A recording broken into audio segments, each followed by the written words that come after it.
Բարի առավոտ, հարգելի քաղաքացիներ, գիտեմ, որ ուրբաթ երեկոն ձեր մոտ էլ շատ հագեցած էր, հազարավոր քաղաքացիների հետ ես էլ դիտում էի նախագահ Սերժ Սարգսյանի 5 ժամից ավել տևած զրույցը, որը հագեցած էր էմոցիաներով, անկեղծությամբ, ապրումների մասին խոսույթով ու իհարկե շատ կարևոր տեղեկատվությամբ ու բովանդակությամբ։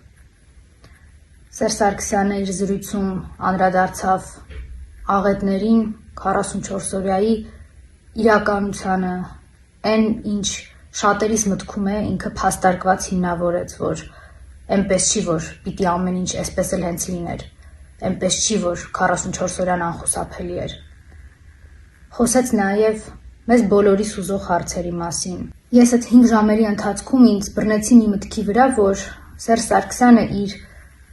տասնամյակների ծառայության ընթացքում, մեր պետությանը ծառայության ընթացքում ոչ մի վայրկյան, ոչ մի իրավիճակում չի դադարել հավատալ մեզ, չի դադարել հավատալ հայ ժողովրդին։ Հիմա էլ շարունակում է հավատալ մեր ազգային կամքին։ Այսօրվա ընթացքում, առաջիկա օրերի ընթացքում